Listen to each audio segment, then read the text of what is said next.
Subscribe now and press the bell icon. Never miss an update.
కార్యక్రమానికి స్వాగతం. నేను మీ లక్ష్మణరావు. ఏమంటే ఆంధ్రప్రదేశ్ రాష్ట్ర దేవాదాయ శాఖలో డిప్యూటీ కమిషనర్లుగా పదోన్నతి పొందడం కోసం రేసు నడుస్తుందండి. మేము అర్హులం అని చెప్పుకునేటటువంటి అసిస్టెంట్ కమిషనర్లు అందరూ కూడా రేసు గుర్రాలాగా పరిగెడుతున్నారు.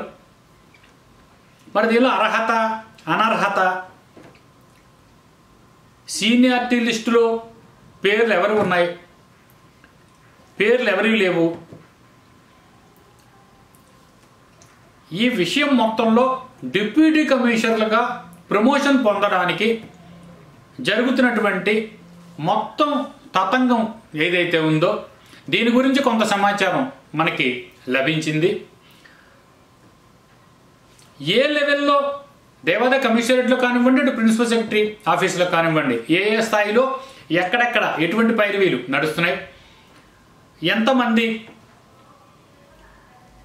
అర్హత గలవాళ్ళు కానివ్వండి, అనర్హత గలవాళ్ళు కానివ్వండి రికమెండేషన్లు తెచ్చుకుంటున్నారు, లేకపోతే ఎక్కడికక్కడ ఆర్థికంగా లంచాలు ముట్ట చెప్పడం ద్వారా మాకు ఈ ప్రమోషన్ ఖచ్చితంగా కావాలి. ఎందుకంటే ఈ ప్రభుత్వం ఉండగానే అతి త్వరలో ఆంధ్రప్రదేశ్ రాష్ట్రంలో ఎలక్షన్లు రాబోతున్నాయి. మళ్ళీ ఒకవేళ నోటిఫికేషన్ వస్తే కనుక, ఎలక్షన్ నోటిఫికేషన్ వస్తే ప్రమోషన్లు ఇవ్వడం కుదరకపోవచ్చు, లేదా బదిలీలు కుదరకపోవచ్చు అంటూ అనేక రకాల పైరవీలకి తెర తీసినటువంటి ఈ పరిస్థితి డిప్యూటీ కమిషనర్ పదోన్నతులు ఏ రకంగా ముందుకెళ్తున్నాయి ఒకసారి చూద్దాం. 17/12/2023 VC held by the Special Chief Secretary to Government Revenue Endowments Department on 17/12/2023 at 11 AM అంటూ ఒక నోట్ ఒకటి మనకి సమాచారం వచ్చిందంటే list of officers to be participated. అంటే దీనిలో సుమారుగా ఒక వీడియో కాన్ఫరెన్స్ ద్వారా అర్హత గల అసిస్టెంట్ కమిషనర్లు అందరూ మీరందరూ వీడియో కాన్ఫరెన్స్కి అటెండ్ అవ్వండి, మీతో విచారించేది ఉంది, కొన్ని విషయాలు మాట్లాడేది ఉందంటూ chief secretary to government revenue endowments commissioner డిపార్ట్మెంట్లో సౌజన్యంతో వీళ్ళ ముగ్గురు కలిసి commissioner, principal secretary, chief secretary ఈ ముగ్గురు కలిసి నిర్వహించినటువంటి ఒక వీడియో కాన్ఫరెన్స్కి సంబంధించిన వివరాలు మన దగ్గరికి వచ్చాయి. మరి దీనిలో పేర్లు కనుక చూసినట్టయితే కనుక ఈ లిస్టులో సుమారుగా అసిస్టెంట్ కమిషనర్ల పేర్లు 24 ఉన్నాయి. మరి 24 మంది నిజమైన అర్హుల, వీళ్ళకే డిప్యూటీ కమిషనర్లు ఇచ్చేయడానికి గవర్నమెంట్ నిర్ణయించుకుందా, ఆల్రెడీ కమిషనర్లకు నిర్ణయం తీసేసుకుందా, ఎక్కడికక్కడ పైరవీలు చాలా పెద్ద స్థాయిలోనే నడిచాయా అంటే మనం అవునని చెప్పాలి. కారణం ఏంటంటే ఈ 24 మంది లిస్టు ఏదైతే ఉందో ఇందులో అనేక మంది అసలు సీనియారిటీలో వెనకబడ్డ వాళ్ళు ఉన్నారు, వాళ్ళందరినీ కూడా పైకి తీసుకొచ్చారు.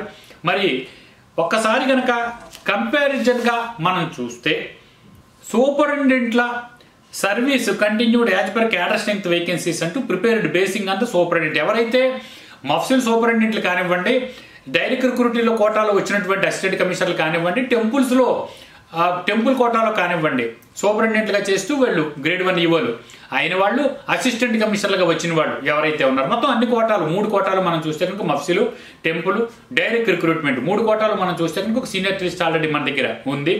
ముందుగా వీడియో కాన్ఫరెన్స్ లో పాల్గొన్న 24 మందికి పేర్లు ఎవరెవరైతే మీరు వీడియో కాన్ఫరెన్స్ లోకి రండి అన్నారు వాళ్ళ పేర్లు ముందు ఒకసారి మనం పరిశీలిద్దాం. వీళ్ళు అసిస్టెంట్ కమిషనర్లు ఎవరెవరు ఉన్నారు ఒకసారి చూద్దాం. మల్లికార్జున ప్రసాద్ గంజి, AEO Kalahastheeswara Swamy Devasthanam Chittoor, J Ekambaram DEO Chittoor, D Saibabu head office, VSN Kishore Kumar Ramatheertham Devasthanam executive officer. అంటే వీళ్ళందరూ అసిస్టెంట్ కమిషనర్ లెవెల్లోనే ఉన్నారంటే అటు ఎగ్జిక్యూటివ్ ఆఫీసర్స్ కానివ్వండి, లేకపోతే అసిస్టెంట్ కమిషనర్లుగా జిల్లాలో ఉండనివ్వండి, లేదా దేవస్థానంలో పనిచేస్తున్నటువంటి వాళ్ళు కానివ్వండి, వీళ్ళందరూ అసిస్టెంట్ కమిషనర్లే. P Baburao MSN charities, D Srinivasarao Jagannatha Swamy temples Lalapet Guntur, Sri Ramavara Prasadarao Venugopala Swamy temple Nemali Krishna జిల్లా, Sri R Ramanamma Bhavanarayana Swamy temple Ponnur, KB Srinivasarao Malyadri Lakshmi Narasimhaswamy దేవస్థానం మాలకొండ, మరి S Chandrasekhar DEO Alluri Sitaramaraju district, P Guruprasad Durgamalleswara Swamy దేవస్థానం DEO Vijayawada, P Kasturi Boggamatham Tirupati, Radha Singam executive officer Mandapalli దేవస్థానం, వి సత్యనారాయణ లక్ష్మీ నరసింహస్వామి దేవస్థానం Antarvedi, B Maheshwar Reddy DEO Guntur, DLV Ramesh Babu AEO Annavaram దేవస్థానం, N Sujatha deputy commissioner endowments department Visakhapatnam, J Venkata Subbaiah Kalahastiswara Swamy దేవస్థానం కాళహస్తి డిఈఓ, కె వాణి నరసింహస్వామి దేవస్థానం Urukunda Kurnool district, Vijayalakshmi Hitakarini Samajam Rajahmundry, Chandrasekhara Reddy deputy commissioner endowments department Guntur, V Srinivasareddy Lakshmi Narasimhaswamy దేవస్థానం కదిరి అనంతపూర్, హెచ్జి వెంకటేష్ ఏఈఓ బ్రహ్మరాంబ మల్లికార్జున స్వామి దేవస్థానం శ్రీశైలం.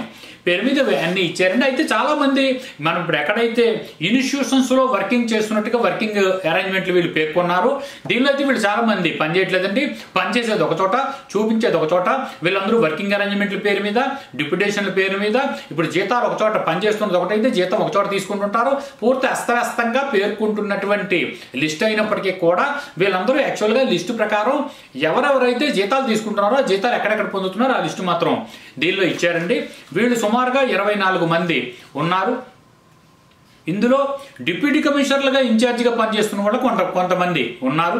వాళ్ళందరూ కూడా రెగ్యులర్ అసిస్టెంట్ కమిషనర్లే, ఇన్ఛార్జి డిప్యూటీ కమిషనర్లుగా ఉన్నారు. ఉదాహరణకు చూస్తే కనుక ఉరుకుంద దేవస్థానం వాణి, ఆవిడకి ఆల్రెడీ హైకోర్టు డిప్యూటీ కమిషనర్ నేను అర్హురాల్ని అని పేర్కొంటూ హైకోర్టు వెళ్తే ఈమెను అర్హతను బట్టి వీడికి డిప్యూటీ కమిషనర్ పోస్ట్ ఇమ్మనమని ఆల్రెడీ జడ్జిమెంట్ ఉందండి. అదే రకంగా చూస్తే ఈమెని చంద్రశేఖర రెడ్డి, ఈయన ఇన్ఛార్జి డిప్యూటీ కమిషనర్ కింద చాలా కాలం పాటు గుంటూరులో ఉన్నారు. వీరి గురించి కూడా మనం కొన్ని కథనాలు చేసాం. అయితే ఇందులో డిఈఓల కింద ఉన్నవాళ్ళు ఉన్నారు, అసిస్టెంట్ కమిషనర్ల కింద ఉన్నవాళ్ళు, జిల్లాలో పనిచేస్తున్న వాళ్ళు కూడా చాలా మంది ఉన్నారు. ఒక రకంగా చూస్తే కనుక చంద్రశేఖర్ ఉన్నారు, ఈయన అనకాపల్లి డిఈఓగా పనిచేస్తున్నారు.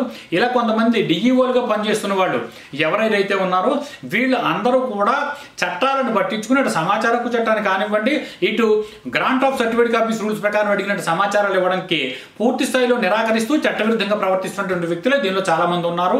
వీళ్ళకి చట్టాలు పట్టవు, అసలు చట్టం తెలుసా అని అనుమానం వచ్చేటటువంటి లెటర్లు కూడా రాస్తున్నారు. ఈ డిప్యూటీ కమిషనర్ సుజాత ఎవరైతే ఇన్ఛార్జ్ వైజాగ్ ఉన్నారో మనం చూసాం. సమాచార హక్కు చట్ట ప్రకారం దరఖాస్తు చేస్తే ఇంకోసారి సమాచారం అడిగితే మేము అంతా చూస్తాం అన్నట్టుగా మనకి లెటర్ పెట్టారు. మీరు సమాచార హక్కు దరఖాస్తులు పెట్టడానికి వీల్లేదు, ఇంకోసారి పెడితే కనుక మేము మీద కోర్టులో కేసులు వేస్తామని కూడా బెదిరిస్తూ లెటర్ మనకి రాశారు. దాని మీద గతంలో ఒక ఇండివిజువల్గా ఒక ప్రోగ్రామ్ కూడా చేయడం జరిగింది. ఈ వ్యతిరేక వైఖరిని, నిరంకుశ వైఖరిని ఎండగట్టడం కూడా జరిగింది. సరే, ఇప్పుడు విశాఖతంగా చూస్తే కనుక deputy commissioner promotion list already 24 మంది వీడియో కాన్ఫరెన్స్ లో పాల్గొన్నటువంటి వ్యక్తులు. మరి 24 మందికి డిప్యూటీ కమిషనర్ పోస్టులు ఇచ్చే అవకాశం ఉందంటే సుమారుగా వీళ్ళందరూ ఎక్కడికక్కడ పైరవీలు చేసుకుని మేము ఆల్రెడీ డిప్యూటీ కమిషనర్గా మేము ఆల్రెడీ ప్రమోషన్ అయిపోయినట్టే అంటూ వీళ్ళు చాలా నిబ్బరంగా కూర్చున్నటువంటి వ్యక్తులు. అసలు సీనియారిటీ లిస్టు ఒకవేళ చూస్తే కనుక సీనియారిటీ లిస్టులో అసలు ఎంతమంది అసిస్టెంట్ కమిషనర్లు ఉన్నారంటే 54 మందితో కూడినటువంటి లిస్టు దేవాదాయ కమిషనరేట్లో ఒకటి ఆల్రెడీ వచ్చింది. ఎప్పుడైతే డిప్యూటీ కమిషనర్ల పదోన్నతులకి రంగం సిద్ధమైందో, రేసు గుర్రాలు పరిగెట్టడం మొదలుపెట్టాయో, దీని మీద మేము కూడా ఎంక్వైరీ చేయడం మొదలుపెట్టాం. అసలు అసిస్టెంట్ కమిషనర్లకు సంబంధించిన సీనియారిటీ లిస్ట్ ఏది, ఎవరు అబ్జెక్షన్స్ కాల్ఫర్ చేశారు, ఆ అబ్జెక్షన్స్ కాల్ఫర్ చేసినప్పుడు అబ్జెక్షన్స్ రైజ్ చేసిన వాళ్ళు ఎవరు, ఆ అబ్జెక్షన్స్ పరిగణలోకి తీసుకుని ఎవరిని ఎక్కడెక్కడ సరళించారు, ఎక్కడెక్కడ సవరించారు. అంతేకాకుండా అర్హత గల వాళ్ళు మేము అర్హులు అంటూ హైకోర్టుకి వెళ్ళి మాకు న్యాయం జరగట్లేదని పేర్కొన్నటువంటి పిటిషన్లు పెండింగ్ ఎన్ని ఉన్నాయి, ఎన్ని హైకోర్టు హైకోర్టు తీర్పులు పెండింగ్ ఉన్నాయి అన్న విషయాలన్నీ కూడా పూర్తి స్థాయిలో సమాచారం మేము సేకరించాం. దీని మీద ముందుగా సీనియారిటీ లిస్ట్ కనుక ఒకసారి చూస్తే కనుక 54 మంది పేర్లతో ఒక సీనియారిటీ లిస్టు హెడ్ ఆఫీస్లో ఆల్రెడీ ఒక తయారు చేసి సీనియారిటీ లిస్టుగా కాకుండా కేవలం పేరు మాత్రమే రాసి ఒక లిస్టు వారు పెట్టుకున్నట్టుగా తెలుస్తోంది. ఒక కాపీ ప్రిన్సిపల్ సెక్రటరీ కరికాల వాలవన్, మరొక లిస్టు కమిషనర్ సత్యనారాయణ, మరొక లిస్టు చీఫ్ సెక్రటరీకి వీళ్ళు పంపించారు. అందువల్ల 54 మంది అసిస్టెంట్ కమిషనర్లు దేవాదాయ శాఖలో పరిగణలో ఉండగా మాకున్నటువంటి సమాచారం ప్రకారం 24 మంది లిస్ట్ అయితే ఈ వీసీలో పాల్గొన్నారు. మరొకసారి సీనియారిటీ లిస్టు ప్రకారం అసలు ఎంతమంది అసిస్టెంట్ కమిషనర్లు ఉన్నారో ఒకసారి మనం చూద్దాం. కేబి శ్రీనివాసరావు, ఈయన డేట్ ఆఫ్ ఎంట్రీ సర్వీసు 1984గా ఉందండి. ఈయన పేరు అయితే 24 మంది లిస్టులో ఉంది. రమణమ్మ, ఈవిడ 87 డేట్ ఆఫ్ ఎంట్రీ సర్వీసు చూపిస్తోంది. సంవత్సరం ఏదైతే మనం మాట్లాడుకుంటున్నామో ఇది సర్వీస్లోకి వచ్చినటువంటి సంవత్సరంగా మనం గుర్తిద్దాం. ఈవిడ పేరు కూడా లిస్టులో ఉంది. ఇంకా కొంతమంది ఈ సీనియర్ లిస్టులో ఉన్న వాళ్ళు ఆల్రెడీ కొంతమంది రిటైర్ అయ్యారు. ఈ లిస్టు తయారు చేశానంటే వాళ్ళు రిటైర్ కాలేదు, కానీ తర్వాత రిటైర్ అయ్యారు కాబట్టి రిటైర్ అయిపోయిన వాళ్ళని పరిగణలోకి తీసుకోవటం లేదు.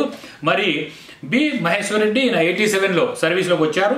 ఎన్ సుజాత 89లోకి సర్వీస్లోకి వచ్చారు. హెచ్జి వెంకటేష్ 1982, పట్టెం గురుప్రసాద్ 1987, డి శ్రీనివాసరావు 1987, శ్రీమతి ఎన్ మాధవి 1987, డిఎల్వి రమేష్ బాబు 1988, మల్లికార్జున ప్రసాద్ గంజి 1984, పి కస్తూరి 1987, వి శ్రీనివాసరెడ్డి 2011, ఎస్ చంద్రశేఖర్ 2011, మరి పి బాబురావు 2011, డి వెంకటేశ్వర రెడ్డి 2012, వి సత్యనారాయణ 1986, ఈ చంద్రశేఖర్ రెడ్డి 1991, ఈ పుష్పవర్ధన్ 2014, ఈయన ఆల్రెడీ రిజైన్ చేసి వెళ్ళిపోయారు. మరి రామవరం ప్రసాద్ 2007, కె వాణి 2007, జె వెంకట సుబ్బయ్య 1984, విజయలక్ష్మి 1999, మరి రాధా సింగం 2007, ఈవిడ మదపల్లి దేవస్థానంలో ప్రస్తుతం పనిచేస్తున్నారు. అదే రకంగా మరి ఎన్ఆర్ కృష్ణారెడ్డి 1996, ఈయన నాట్ పాస్డ్ ఎగ్జామ్స్ పాస్ కాకుండా ఈయన ఎలిజిబిలిటీ లేదని దీనిలో రాశారు. సాయిబాబు 1988, మరి J Ekambaram 1990, BHVSN Kishore Kumar 1990, K Adiseshu Naidu 2007, B Chandramouli 2007, N Sandhya 2007, Thimmanaidu 2007, KNVD Prasad 1990, ఈయన అమలాపురం ప్రస్తుతం అసిస్టెంట్ కమిషనర్గా ఉన్నారు. Annapurna 1991, GVDN Leelakumar 1988, Ram Mohan Rao 1985, V Chalapathirao 1982, Y Bhadraji 2000, VV Pallamraju 2007, మరి J Vinod Kumar 2007, M Ramanjaneyulu 2007, VHS Prakash 2007. వీళ్ళు కాకుండా ఇంకా CH Rangarao, J Srinivasarao, G Madhavi, K శాంతి వీళ్ళందరూ 2020 బ్యాచ్లో డైరెక్ట్ రిక్రూటీస్గా డైరెక్ట్ అసిస్టెంట్ కమిషనర్గా పదోన్నతి చెందిన వ్యక్తులు అయితే ఉన్నారు. సుమారుగా కనుక మనం చూస్తే కనుక మన దగ్గర ఇంకా కొన్ని పేర్లు ఈ లిస్టులో యాడ్ అయినవి అయితే లేవు. అందువల్ల మన దగ్గర ఉన్న పేర్లు సుమారుగా రిటైర్ అయిపోయినవి, ఎక్స్పైర్ అయిపోయిన వాళ్ళ పేర్లు కనుక తీసేస్తే సుమారుగా 46 పేర్ల వరకు మన దగ్గర ఉండగా 54 మందితో కూడినటువంటి ఒక లిస్ట్ అయితే హెడ్ ఆఫీస్లో తయారు చేసి దీని ఆమోదం కోసం ప్రిన్సిపల్ సెక్రటరీకి చీఫ్ సెక్రటరీకి పంపినట్టుగా మరి సమాచారం ఉంది. మరి ఎటువంటి సీనియారిటీ లిస్టు కొత్తది తయారు చేయకుండా ఈ సీనియారిటీ లిస్టు ఇప్పుడు నేను ఏదైతే చదివానో ఇది బిఫోర్ లాస్ట్ ఇయర్ నియర్లీ 2021లో తయారు చేసినటువంటి సీనియారిటీ లిస్టు. అందువల్ల సీనియారిటీ లిస్టు ప్రత్యేకించి కొత్తది ఇప్పుడు తయారు చేయకుండా ఎటువంటి అబ్జెక్షన్స్ కాల్ఫర్ చేయకుండా అబ్జెక్షన్స్ కాల్ఫర్ చేసిన వాటి మీద వచ్చినటువంటి అభ్యంతరాలన్నీ రేజ్ చేసినవన్నీ పరిష్కరించకుండా కోర్టు కేసులు ఎన్ని ఉన్నాయో ఖాతరు చేయకుండా మరి కోర్టు తీర్పులు ఏమైనా ఉంటే అవన్నీ కూడా పరిగణలోకి తీసుకోకుండా అసలు మరి అసిస్టెంట్ కమిషనర్కి డిప్యూటీ కమిషనర్లు ఎలా ఇస్తారనే దానికి మాత్రం ఎవరు సమాధానం చెప్పట్లేదు. దీనిలో ఈ గుర్రాల్లో మధ్యలో మరొక రేసు గుర్రం ఎవరంటే చక్రధర్రావు, ఆయన మోపిదేవి దేవస్థానంలో ఇన్ఛార్జ్ అసిస్టెంట్ కమిషనర్ పనిచేసినటువంటి గ్రేడ్ 1 ఎగ్జిక్యూటివ్ ఆఫీసరు. ఈ లిస్టులో అసలు సీనియర్ లిస్టులో అతని పేరే లేదు. కానీ కొత్తగా వచ్చినటువంటి ఒక వారవాడు ఏంటంటే డిస్ట్రిక్ట్ ఒక యూనిట్ కింద కనుక తీసుకుంటే కనుక నాకు డిప్యూటీ కమిషనర్ పదవి వచ్చేటటువంటి అవకాశం ఉంది. అంతేకాకుండా 888 జీవోలో కంటెంట్ ఆల్రెడీ ఉంది. అందువల్ల అడహక్గానైనా సరే నాకు ప్రమోషన్ ఇవ్వాల్సిందని చెప్పి చక్రధరరావు మినిస్టర్ గారు కాళ్ళు వేళ్లు పట్టి ప్రాధాయపడి ఎలాగైనా సరే డిప్యూటీ కమిషనర్ పోస్ట్ పొందడం కోసం ప్రయత్నం చేస్తున్నట్టుగా కూడా సమాచారం ఉంది. అందువల్ల ఈ డిప్యూటీ కమిషనర్లకి పోస్టింగులు ప్రమోషన్లు ఇవ్వడం కోసం అని చెప్పి ముందుగా అసలు ప్రాతిపదిక వచ్చింది ఏంటంటే, అనేక దేవాలయాలు ఆదాయం అధికంగా ఉన్నప్పటికీ కూడా కేవలం గ్రేడ్ 1 ఎగ్జిక్యూటివ్ ఆఫీసర్లు, గ్రేడ్ 2 ఎగ్జిక్యూటివ్ ఆఫీసర్ల పరిపాలనలోనే ఉంటూ అటు అసిస్టెంట్ కమిషనర్ రేంజ్ కానివ్వండి, లేకపోతే డిప్యూటీ కమిషనర్లుగా ఈ టెంపుల్స్ అన్ని అప్గ్రేడ్ అవ్వాల్సిన టెంపుల్స్ అన్ని పెద్ద స్థాయిలో ఉండగా ఇవన్నీ కూడా అప్గ్రేడేషన్ చేయకుండా మాకు ప్రమోషన్లు ఇవ్వకుండా మమ్మల్ని ఇబ్బంది పెడుతున్నారంటూ గతంలో విజయనగరం అసిస్టెంట్ కమిషనర్ కింద పనిచేసిన వినోద్ కుమార్ హైకోర్టులో ఒక రిట్ పిటిషన్ ఫైల్ చేశారు. దానివల్ల తీగలాగితో డొంక కదిలినట్టుగా హైకోర్టు జడ్జిమెంట్ ఇచ్చింది. అన్ని దేవాలయాలు అప్గ్రేడేషన్ చేయండి, ఆదాయ వ్యయాలను బట్టి ఇవి క్యాడర్లు నిర్ణయించండి అని చెప్పి హైకోర్టు ఇచ్చినటువంటి జడ్జిమెంట్ మీద సుమారుగా ఒక 16 దేవాలయాల వరకు అప్గ్రేడేషన్ పొందడానికి సిద్ధంగా ఉన్నట్టుగా సమాచారం ఉంది. దాని లిస్టు కూడా నేను మరొక కార్యక్రమంలో మరొకసారి చెప్తాను. అందువల్ల అప్గ్రేడేషన్స్ ఎటు వస్తున్నాయి కాబట్టి మరి డిప్యూటీ కమిషనర్ క్యాడర్లో కొన్ని దేవాలయాలు వస్తాయి కాబట్టి డిప్యూటీ కమిషనర్గా ఉన్నటువంటి వ్యక్తులు కూడా ఇప్పుడు జాయింట్ కమిషనర్లు ఇవ్వడానికి కూడా కొన్ని ఫైళ్లు కదుపుతున్నట్టుగా సమాచారం అయితే ఉంది. దాంట్లో కూడా అర్హులు అనర్హులు ఉన్నారు. మాకు జాయింట్ కమిషనర్ పోస్టులు ఇచ్చేయమంటూ కొంతమంది డిప్యూటీ కమిషనర్లు, మాకు డిప్యూటీ కమిషనర్ పోస్టులు ఇచ్చేయమంటూ చాలా మంది అసిస్టెంట్ కమిషనర్లు, మరి అసిస్టెంట్ కమిషనర్ పోస్టులు ఎటు ఇస్తున్నారు కాబట్టి గ్రేడ్ 1 పోస్టులు లేకపోతే మఫ్సర్ సూపరింటెండెంట్ పోస్టులు ఖాళీ అవుతాయి కాబట్టి మాకెమ్మనమంటూ మళ్ళీ కింది స్థాయిలో సీనియర్ అసిస్టెంట్ కొంతమంది, గ్రేడ్ 2 ఎగ్జిక్యూటివ్ ఆఫీసర్ కొంతమంది ఇప్పటికే పుంకాలుగా పైరువేలి మొత్తం కార్యక్రమం మీద మొదలైపోయాయని మనం కూలంకషంగా చెప్పచ్చు. అందువల్ల ఏ స్థాయిలో ఉన్నటువంటి అసిస్టెంట్ కమిషనర్లకి డిప్యూటీ కమిషనర్ పోస్టులు ఇస్తారు. మరి ఇందాక మనం మాట్లాడుకున్నట్టుగా ఈ వీడియో కాన్ఫరెన్స్ లో పాల్గొన్న 24 మందిలో ఆల్రెడీ కొంతమంది జూనియర్లు కూడా ఉండగా సీనియర్లను కాదని జూనియర్లని మరి వీడియో కాన్ఫరెన్స్ కి ఎందుకు పిలిచారు, అంతేకాకుండా సీనియారిటీగా ఉన్న వాళ్ళని ఎందుకు పిలవలేదు అనే దానికి మాత్రం దేవాదాయ శాఖలో ఎవరు సమాధానం చెప్పట్లేదు. ఎస్టాబ్లిష్మెంట్ లో పెద్ద స్థాయిలో ఇటు అడిషనల్ కమిషనర్ లెవెల్లో కానివ్వండి, కమిషనర్ లెవెల్లో కానివ్వండి పెద్ద స్థాయిలో పైరువీలు జరుగుతున్నట్టుగా పూర్తి స్థాయిలో సమాచారం ఉంది. అర్హులను గండి కొడుతూ అనర్హులు అనేక మంది పైకొస్తూ మాకు ఈ పోస్టులు ఎలాగైనా సరే ఇవ్వాల్సిందేనంటూ పైరువీలు పందారం ఇప్పటికే మొదలుపెట్టారు. రేసు గుర్రాలు పరుగులు పెట్టడం మొదలుపెట్టాయి. మరి చివరికి ఈ డిప్యూటీ కమిషనర్ల పోస్టులు ఇవ్వడం కోసం ఈ నెల 26వ తారీఖున మరొక వీడియో కాన్ఫరెన్స్ నిర్ణయించడం ద్వారా అసలు 888 జీవోలో పేర్కొన్న విధంగా మరి డిస్ట్రిక్ట్ ఒక పాయింట్ గా తీసుకుంటూ ఆ పాయింట్ వైజ్ గా మరి ఎవరికైనా అడాక్ ప్రమోషన్లు కానీ లేకపోతే డిస్ట్రిక్ట్ ఒక యూనిట్ గా తీసుకుంటూ మరి డిప్యూటీ కమిషనర్ పోస్టులు ఇవ్వడానికి ఎవరినైనా కొత్త వాళ్ళని చక్రధరరావు లాంటి వాళ్ళు ఎవరైనా తీసుకొచ్చి లిస్ట్ లో కలిపేస్తారన్న విషయం కూడా అసందిగ్ధంగా ఉంది. దీని మీద పూర్తి క్లారిటీ రావాలంటే 26వ తారీఖున జరిగేటటువంటి వీడియో కాన్ఫరెన్స్ చాలా కీలకంగా కనిపిస్తోంది. అందువల్ల ఆశావహులందరూ కూడా ఇప్పటికే మేము డిప్యూటీ కమిషనర్లు అవుతామంటూ వాళ్ళందరూ కూడా చాలా ఆశతో ఉన్నారు. మరి ఎక్కడికక్కడ పైరువీలు అయితే మాత్రం పుంకాలుగా కదులుతున్నాయి. అందువల్ల గ్రేడ్ 2 దగ్గర నుంచి గ్రేడ్ 1, గ్రేడ్ 2 నుంచి అసిస్టెంట్ కమిషనర్లు, అసిస్టెంట్ కమిషనర్ నుంచి డిప్యూటీ కమిషనర్లు అవడం కోసం ప్రత్యేక ప్రాతిపదికలు ఉండగా ఇప్పుడు డిప్యూటీ కమిషనర్లుగా ఉన్న వాళ్ళు కొంతమంది ఆల్రెడీ జాయింట్ కమిషనర్లు అవ్వడానికి కూడా ఎక్కడికక్కడ పదవుల పందేరాలు లేకపోతే దీని మీద పైరువీలు పూర్తి స్థాయిలో మొదలుపెట్టేశారు. హెడ్ ఆఫీస్ అంతా కూడా కలకలలాడిపోతుంది. అధికారులు డబ్బుల సంచులు ఎక్కడికక్కడ పైరువీలతో దేవాదాయ కమిషనరేట్ మూలుగుతోందని మనం ఖచ్చితంగా చెప్పొచ్చు. మరి నిజంగా అర్హత గల వాళ్ళకే పోస్టింగ్లు ఇస్తారా, అసలు దీనిలో ఉన్నటువంటి కోర్టులకు వెళ్ళి న్యాయం కోరుతూ ఉన్నటువంటి తీర్పులన్నీ అమలుపరుస్తారా, పెండింగ్ ఉన్నటువంటి కోర్టు తీర్పులు ఏం చేస్తారు, సీనియారిటీ లిస్ట్ తయారు చేసినప్పుడు అబ్జెక్షన్స్ కాల్ఫర్ చేయకుండా సీనియారిటీ లిస్టే తయారు చేయకుండా అసలు డిప్యూటీ కమిషనర్ పోస్టులు ఏ రకంగా ఇస్తారన్న అన్ని అంశాల మీద కూడా ఎదురు చూడవలసిన అంశంగా ఉండగా డిప్యూటీ కమిషనర్ పోస్టులు ఇవ్వడం కోసం మాత్రం పూర్తి స్థాయిలో పైరువీలు నడుస్తున్నాయని మనం చెప్పాలి. ఈ విషయానికి సంబంధించినటువంటి మరిన్ని వివాదాస్పదమైన అంశాలతో తదుపరి కార్యక్రమాల్లో మరొకసారి మళ్ళీ కలుద్దాం.